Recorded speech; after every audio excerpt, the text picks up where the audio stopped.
Hello everyone, welcome back to Greek Myth class. I am Clara's mom.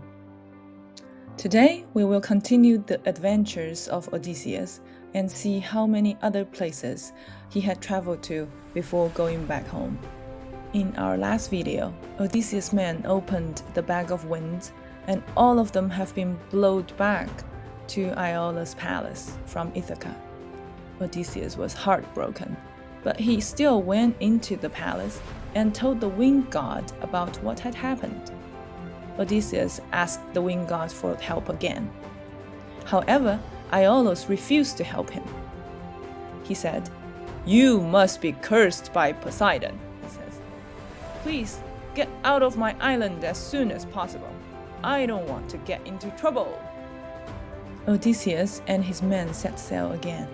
After many days, they landed on a mysterious island.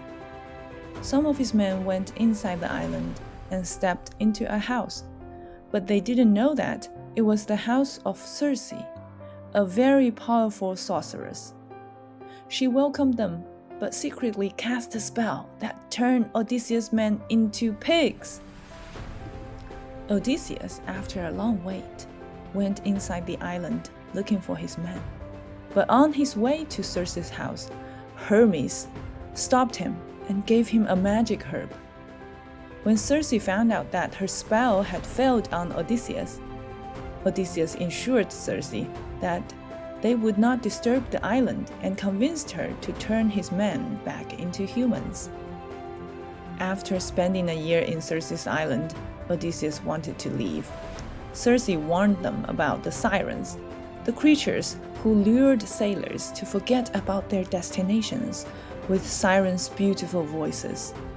Odysseus told his men to plug their ears with wax so that they cannot hear, and tie him to the mast. As they sailed past, Odysseus listened to the enchanting voices of Sirens. He struggled against the ropes, asking his men to stop the ship because he wanted to hear more. But his men stayed on course, and they escaped safely. Next, Odysseus faced Scylla and Charybdis, two terrifying monsters.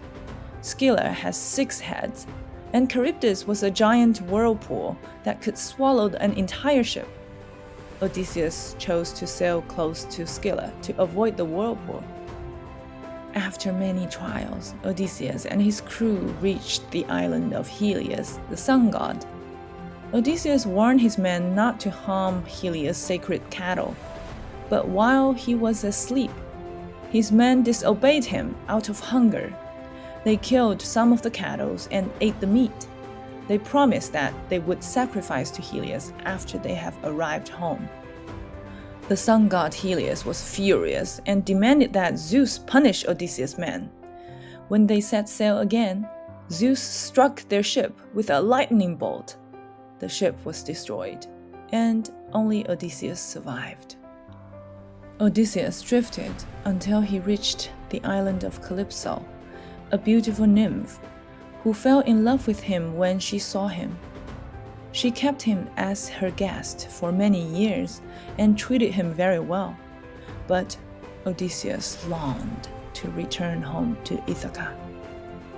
After 7 years, Athena, who favors Odysseus, convinced Zeus to let Odysseus go back home without her uncle Poseidon's interference. Zeus sent down Hermes to Calypso, asking her to let Odysseus go. She provided Odysseus with supplies, and he set sail again, filled with hope to finally reach his home in Ithaca.